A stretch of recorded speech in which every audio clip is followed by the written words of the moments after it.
Morning again from Fort Leavenworth.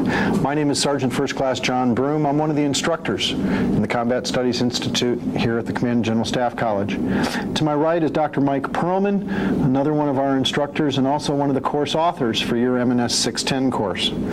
Today we're going to talk about lesson number 9, the evolution of modern warfare, the interwar years, 1919 to 1939. Our approach to talking about this subject for you today is first to deal with some specific approaches to this particular class in terms of ways to go about teaching it. And the second piece we'll talk about for a little bit is we'll try and give you some information and some suggestions for places you might want to go to take a look at some other reading to give yourself a little bit more of a background and an understanding of this very complex period. I think there's two principal ways to go about teaching this class. The class structure has got what, Mike? Naval doctrine, amphibious doctrine, air power theory, and mechanization. And there's two ways to couple those three things together. The first would be to take a U.S. kind of focus and building off of Weigley and discuss the role of the American military in peacetime and how it changes in peacetime, how we're sort of ignored. And the second way would be to deal with each one of the theoretical changes in terms of how armies in general change.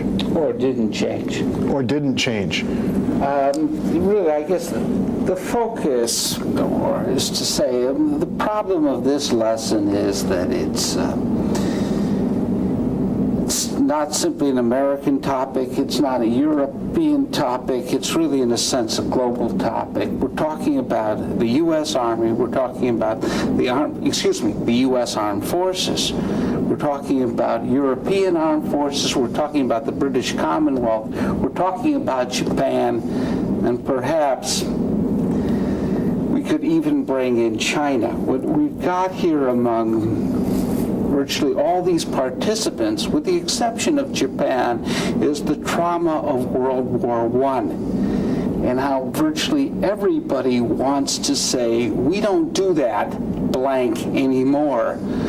4 years of ghastly attrition warfare in which it's very difficult to determine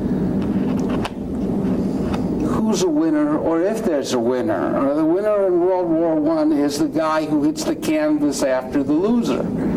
And what we've got here is these alternatives about how to prevent this. And one of the complexities, I wish this lesson were a lot simpler than it is that the political and geographical situations of countries like the United States and Britain is much different than Germany and France. The United States and Britain, strategic bombing will have a higher priority for simple reasons. Among them, that America has the best and Britain has the second best anti-tank ditch in the world. Now, the Americans have got the Atlantic Ocean, the British have the English Channel. The Germans don't. Neither do the French. And neither do the French. And therefore, strategic bombing, which is also politically compatible with the Americans and the British, is not wanting to have, quote, their soldiers in foreign territory. Continental Europe makes this thing more compatible. But this thing gets cut in all different ways, which makes there is no one generalization or two generalizations fit all, which may be of some benefit for historians or us who study it, is we've got to muddle through this process, which is good because the people who are living it at the time had to muddle through it, and they played for much higher stakes than we did. The survival of their countries, their physical well-being, maybe their own lives, certainly the lives of their subordinates. So it's to say this, you've got to almost be situation specific. Well, let's go through each one of the topics and kind of examine some of the issues we can bring out. The first one is the development of naval doctrine. And that will be based primarily off of the Weigly reading. Which then it would have an American focus. It will have an American focus. And there's two major issues with that, actually three. The first one is the whole background of the Washington Treaty and the limits on American naval power along with everybody else's. That's kind of the background piece. And then there's two issues of change. And that is amphibious warfare doctrine and aircraft carrier doctrine, and how those two developed during this period. And again, each one of those is situationally dependent. I don't think there's a great deal of resistance to the development of amphibious doctrine, either in the Marine Corps or the Navy, because they simply realize if they're going to go to war in the Pacific, they have to be able to do this in one way, shape, form, or another. Of course, there's a giant gap between development of doctrine, which may take 3 colonels in a room somewhere, and the development or the governments, particularly in a democracy, fielding The necessary stuff. Yeah, I mean, doctrine doesn't execute itself. As somebody said, we fielded the VGTs. Of course, without the doctrine as a basis, when things really hit the fan, as in the late 1930s, we'd be thrashing around trying to get an intellectual handle about what to do. Mm-hmm. These men who performed a great service in obscurity in the 1920s and the 1930s at least gave the country a direction about what it had to do when it finally paid attention. And maybe this is the function, particularly in the 1930s in an isolationist country, of the great benefit that these Pete Ellis and the rest of these only now known to historians, at the time dying in obscurity, performed for the country.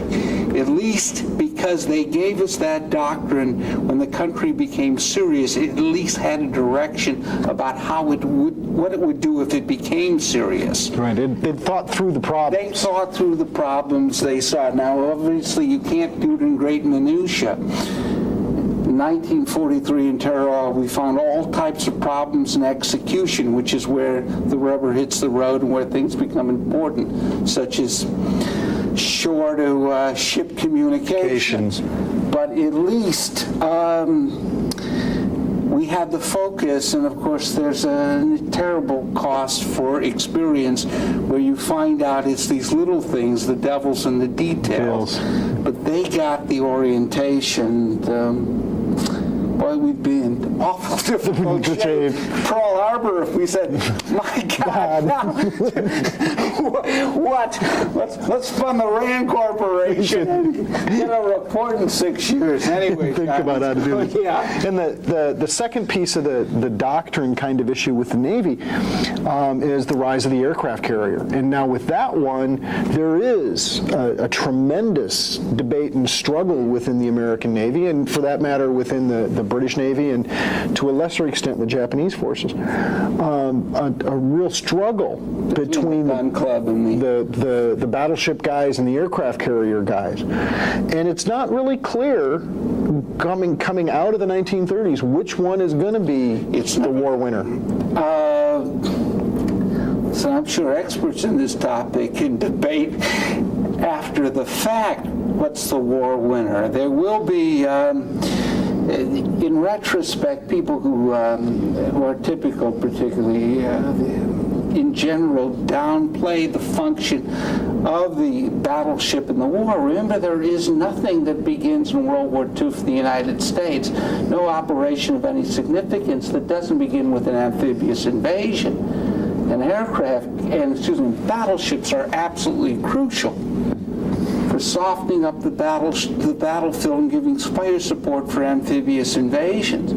I'm sure the gun club can make a good case after the fact, let alone before the fact, that we won the war. I mean, these things will go on forever. And aircraft carriers are of all this combat power, but particularly in the United States, it's a very exposed weapon system. Our carriers in World War II are made with teakwood decks, not steel decks. No expert in, it'll be a shock to you, I'm sure. What do you call this? Nautical engineering, but a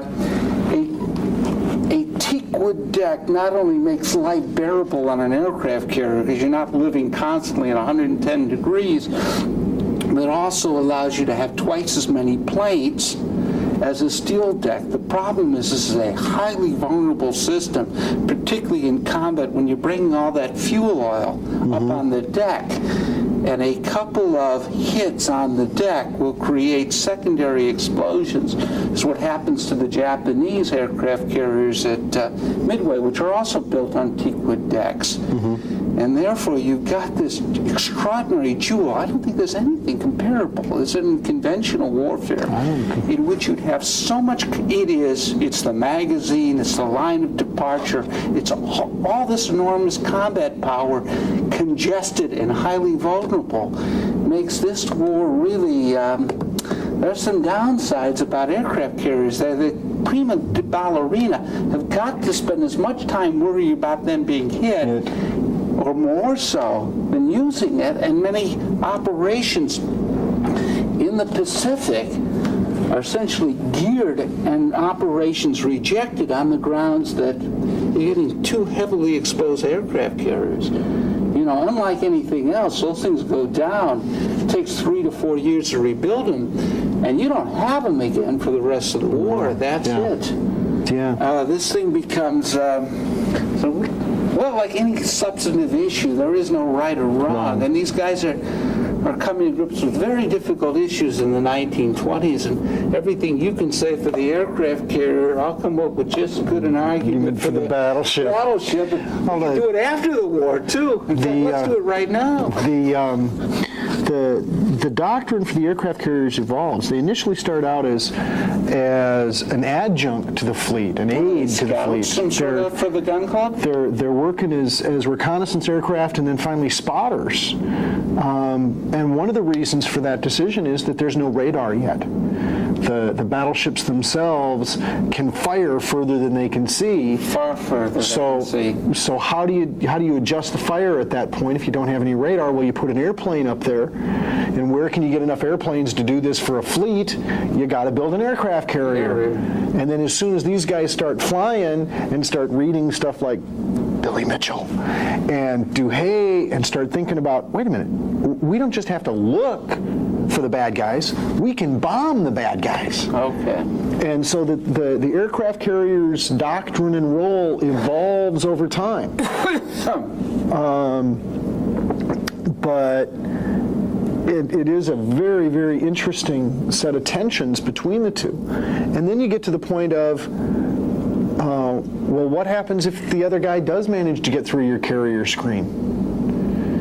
Through the aircraft carrier screen that you've got out there looking for him. So the carriers are screening for the battleships. The carriers are going to be screening for the battleships. And even when you get to the point where they begin to think about aircraft carriers as attack aircraft carriers, as launching out to hit the enemy, if that's all you've got are the aircraft carriers, and you miss the enemy fleet, then their battleships are going to get into the middle of your carriers, and it's going to be real ugly. So you got to have this balance between the aircraft carriers that give you the reach and the battleships that give you the punch, and the aircraft carriers that lend protection to the fleet at a distance, and the battleships that lend the shield to the fleet at close range. You got to balance all of those issues out, and that's what the American Navy and the British and the Japanese were struggling with during the 1920s and 30s. Is, you know, what's the role, and then what's the ratio between these forces? Weigel brings out some of those issues in his writing. Air power theory, though, which plays right back into that aircraft carrier piece, is a whole nother issue when we start talking about the rise of strategic bombing, which is the second major topic in the lesson. And you alluded to the role that air power will play in the United States and in Britain. Well, particularly strategic bombing, because the geographical positions of the United States and Britain, which have geographical protection, the idea that perhaps then using these natural borders of ocean, that if necessary, we can stand off and beat an opponent from the air with the hope that it's sold by the aircraft. Now, or the bombers, which is, remember, this is new. It's been tried in, I guess, some Zeppelin bombing of the Germans on London. But it's never really been put to the test, and these individuals want to sell their product that hasn't really been test marketed, and therefore, and frankly, to sell anything in the world, there has got to be exaggeration. I mean, if anybody were on, we always discount what anybody says 50% to begin with. So if these people were giving you very somber, what I'd say, worst case, pessimistic analysis of their capabilities, you discount that in half to begin with. And you completely discount them, so they are going to naturally probably argue that they're war winners by themselves. Argue virtually by themselves, and I want to say that this is a conscious deception, because it's so easy to deceive ourselves first, but there is no hard data to discount them, and obviously they are putting great faith in what they're doing.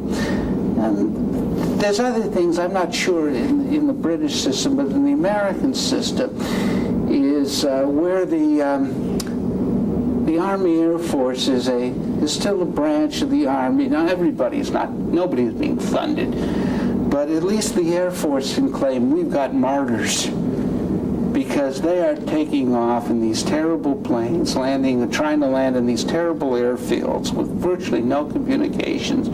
They've got semi-wartime casualties during a peacetime environment, which, at least, I know you're in the armor thing. Your thing doesn't work. You kick the treads, you hitchhike home. Those guys don't work. It goes down. You've got 2 more martyrs there come Friday night. So they are particularly going to be perhaps over-enthusiastic, saying we got the war winner, because life for them being underfunded is far more dangerous than it is for anybody else. Although the Air Corps was funded more than the rest of the Army was, because of that strange attraction the Americans have for the new gizmo. Yeah, okay. And the flyers were romantic, and they were romanticized. Romanticized. Oh, you don't want to say romantic, not on television. Don't leave that one go. But they became idols. They became idols for the public. Well, in the war, okay, but I'm not sure they were necessarily military flyers. Obviously, the closest thing we really had to a national hero in the 1920s is Charles Lindbergh, obviously. But the whole aviation industry as a whole was the focus of a whole lot of attention. And from that comes interest, and from that will come some political clout behind it as well. But their argument, which is extraordinarily attractive in the backwater of World War I, which is saying we don't need 4 years of living like a mole in trenches, gas warfare. We can get this thing over with a relatively small band. It's very popular in America and Britain, which doesn't have large conscript armies. A small band of highly motivated Knights of the Round Table volunteers, which means Joe Sixpack, the slugs like me, don't have to go into the service, and they can win it in a relatively short time. And this is, of course, very big in the U.S. with, quote, precision bombing. Precision bombing by planes of the 19 133 variety. Give me a break. But anyway, is then getting this thing war over fast. And by the way, it would even be the United States, precision bombing means we'll find some sort of bottleneck industry. And take out the one key industry, and then the whole thing collapses. Just collapses. And doesn't this beat the argon forests? Oh, absolutely. Verdun, Oh, the absolutely. Somme. I'll tell you, sounds a lot better. Again, it should pass if it sounds too good to be true. Yeah, it probably certainly was. Yeah. Well, no, the original air power theorist, Julio Duhay from Italy, it's interesting that this theory comes out of Italy first, although the Americans and the British are playing around the edges. He's the first one to get it published. A couple interesting comments to make about Duhay.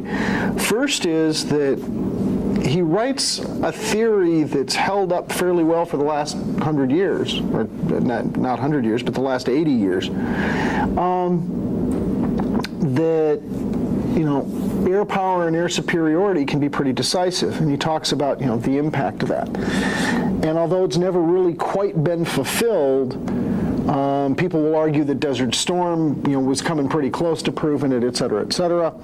And not only that, but the Air Force guys at Desert Storm, at least said so in retrospect, now we can prove Duhay's theory is correct. What we have promised. Now, sure, we were important in World War II, but it proves out to be that if we had delivered what we had promised, there had been no need for a D-Day operation. There'd only be a few guys going ashore collecting mass surrenders. Right. Now we can do it. Yeah. And therefore there becomes this great tension within Desert Storm of, come on, give us 2-3 more days at Baghdad. They're about to surrender, when the U.S. Army ground forces are arguing no.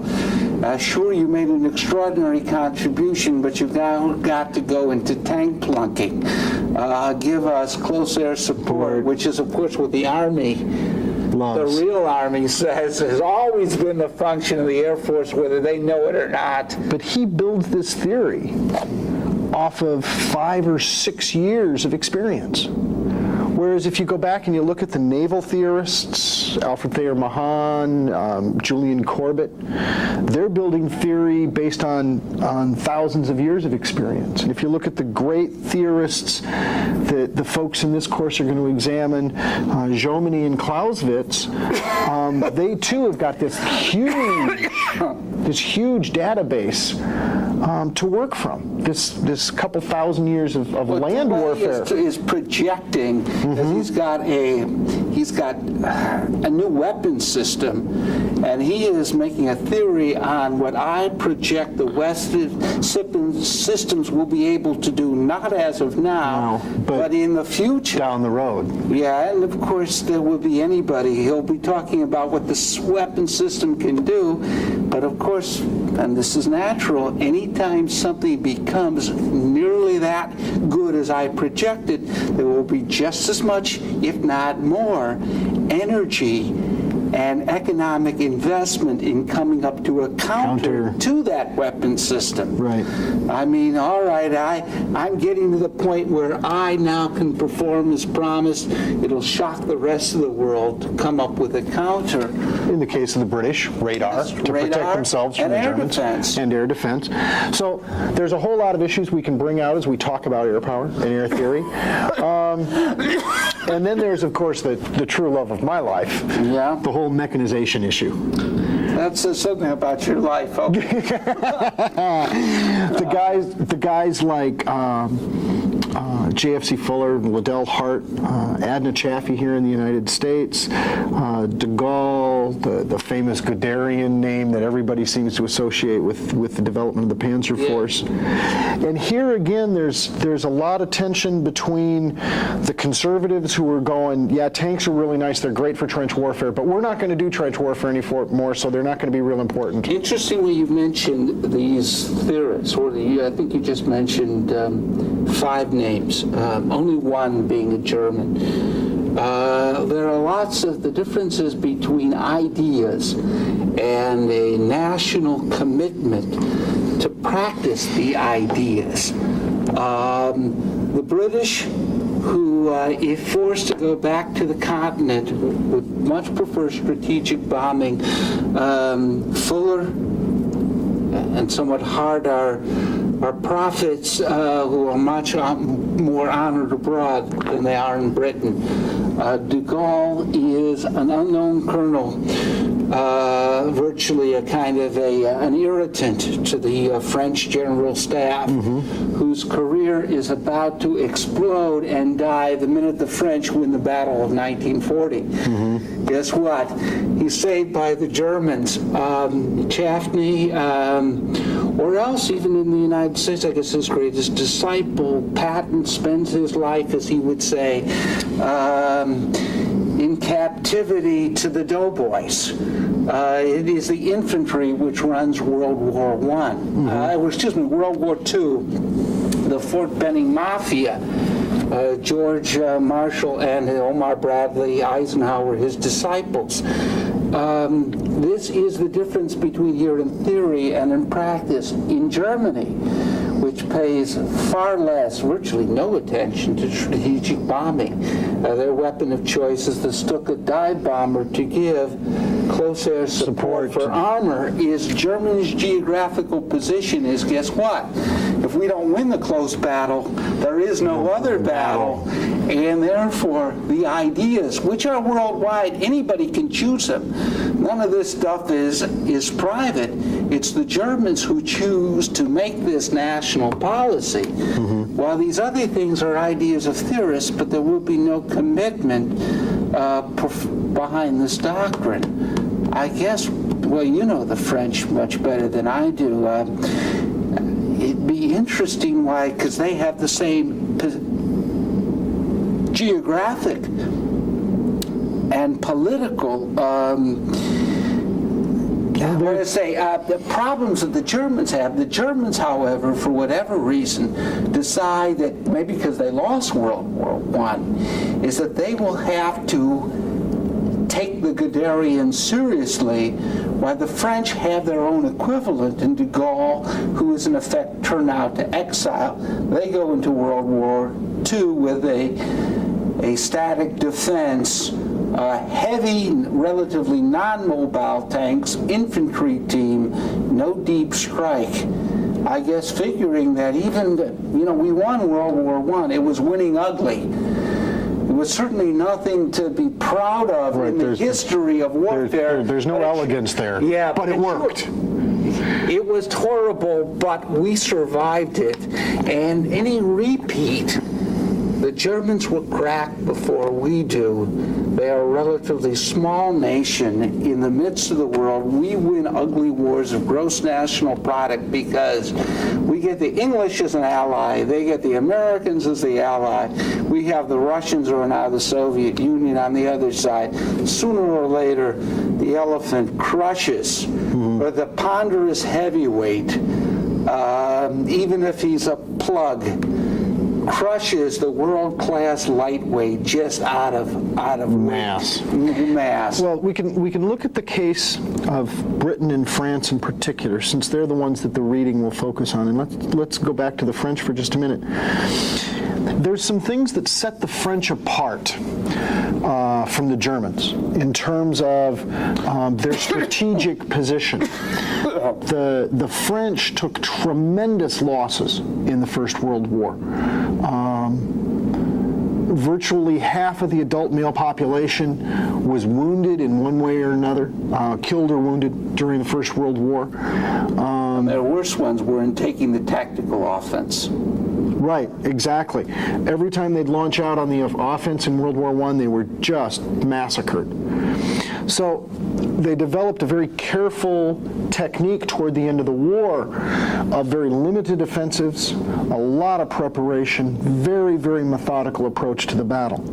That will be their tactical approach as they go into World War II. Even more so, in a sense. The difference between World War I and World War II is that, well, In World War I, the French had lost the last war to the Germans, 1870. They have territory to liberate, to take back. This is the impulse. They have to take the offense. In World War II, in 1939, 1940, they want to protect what they have.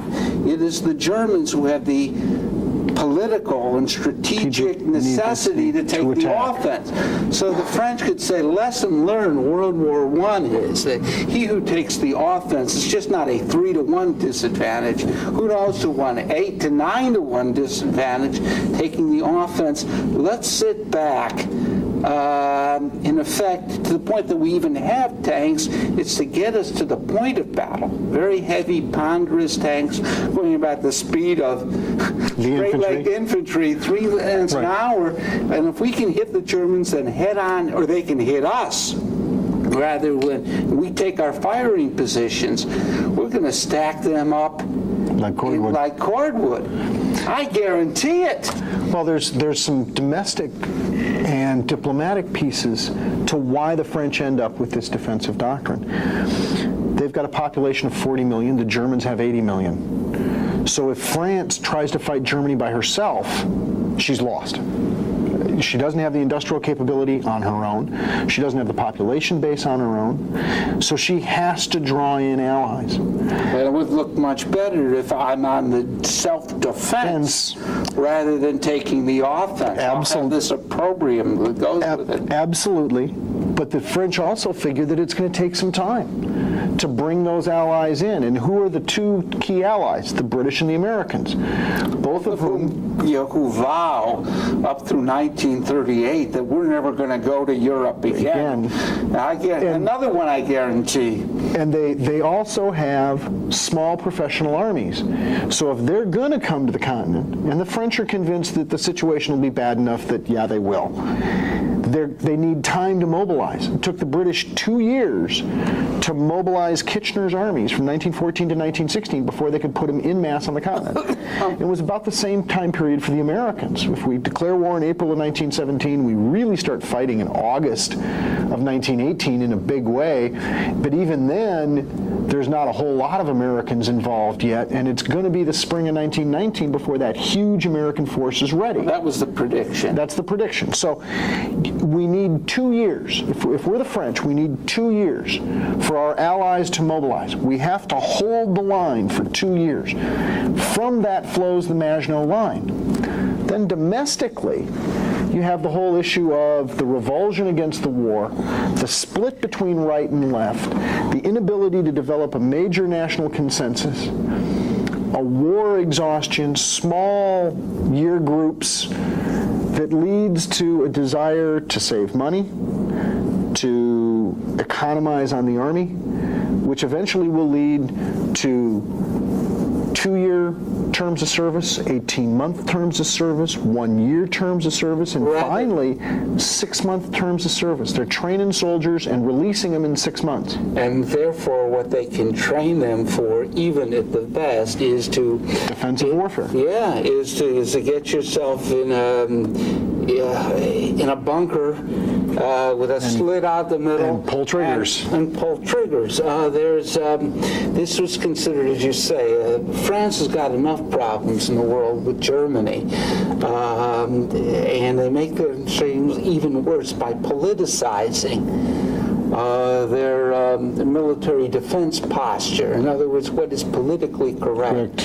And the left in France is just paranoid as the left in some other countries, which I will not name, such as the United States, which sees 2 army officers together and they think that there's going to be a coup.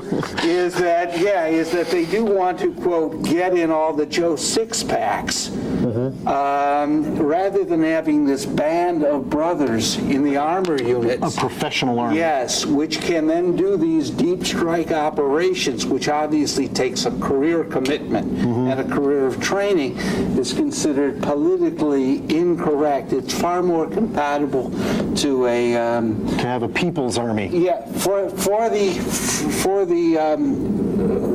the socialists and to the left, a very strong communist party in France, the fascists German and Italians find this elite band of warriors to be far more politically acceptable. Absolutely. And it would be, but it's something we face in the United States too.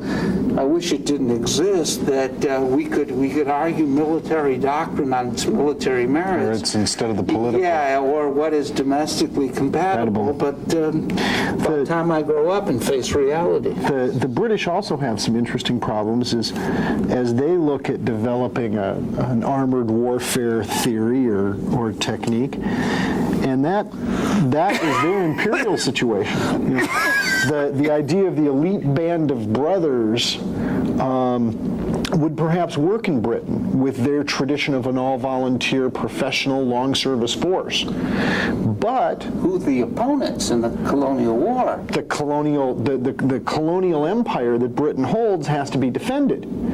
And for that, and kept pacified. And for that, you need bayonets on the ground. Well, you also, but for mechanized warfare, what you need is armored cars. Light not stuff. Tanks, by the way, if you would add, who is the most likely opponent that the U.S. ground forces will fight from 1919 in these contingency planning through 1938? John, you tell me. Mexico? Mexico. I mean, how heavy do you have to be for that? And well, now this is the advantage, is that the Germans have a national commitment. They're not talking about going to the Falkland Islands. Essentially, they know who their opponent is going to be. It's going to be France. France knows who their likely opponent is going to be. It scares the death out of them. But just like if you look at the Mexican border in the 1920s and 30s, it's a very rugged area. It's not very well developed. There's not much of a road network. There's virtually no railroad to support, a major logistical kind of operation. So what do you need? You need horse-mounted cavalry, wagons, the kind of stuff that can go on its own and do its own thing. It's going to be an armored car. Armored cars. As much that big a gas guns. Right. So and with the British, the northwest frontier of India, Afghanistan, Africa. And this is, of course, the argument for the strategic bomber boys in both countries, is that, guess what? Well, we cannot defend in these huge frontiers. Huge frontiers, and do this with ground forces. Therefore, I've got the solution for your problem, and that is I will win wars against modern industrial nations with strategic bombing. With strategic bombing, while the army kind of serves as the constabulary off on the frontier, against the Mexicans or in occupying the Philippines and doing that kind of thing. So there's a number of different kinds of issues to approach here with this lesson. Just to summarize real briefly, I think, Mike disagrees with me, but I think there's a way to approach this lesson from an American focus, even though we're talking about, a lot of stuff going on in different countries. Well, I agree with you. There's a way to approach it from an American focus. It would be terrible lesson, but you could certainly do it that way. Well, my reason for thinking about looking at it that way is we've had an army of 700,000 or more since the late 1940s, and a lot of us that have been in the Army for a while look at that as that's the normal way for the American military to be structured, as a large organization and everything else. Very good point. By looking at the interwar period with a not solely American focus, but a more American focus than the lesson seems to indicate is possible, we can see that 40-year period from 1950 to now is the exception in American history rather than the rule. And that the rule is, how do you innovate with no money? How do you develop doctrine when nobody cares? how do you keep a professional Army focused on what its job is when the government wants you to do everything else, run the CCC, et cetera, et cetera, et cetera. That's the reality of American military history. That is what we have had to contend with. That's a very good point. Rather than, living high on the hog like we have for the last 40 years. The 1990s may look a lot more like the 1930s or the 1920s than does the 1950s or 60s. Yeah. So, there's Right. there's that approach of examining these issues, granted on a worldwide basis, but looking specifically at the American experience and what it means to us. There's that method. There's also the method of taking them topic by topic and dealing with them. What's going on with the naval stuff? What's going on with the air stuff? And what's going on with the mechanization piece? Now, for background reading, you could always go to, J.F.C. Fuller's writings himself, Liddell Hart, Julio Duhay, the Air University publishes Command of the Air, and you can get it from the guys down at Maxwell Air Force Base. Billy Mitchell's writings are available in some libraries. Pete Ellis didn't write very much. There's a new biography on Pete Ellis that's fairly recent. If you look at the analysis piece of other people looking at this period and analyzing it, there has been a flood of information, and I can't even begin to give you the short bibliography. If you're really interested in it, go ahead and drop us a line at CSI, and I'm sure we can come up with a quick reading list for you. But there's a wealth of information out there. Now, are we trying to turn you into historians? No, we don't need the competition. Thank you. And on that note, it's been a lot of fun. Thanks much, and good luck teaching this class. Bye.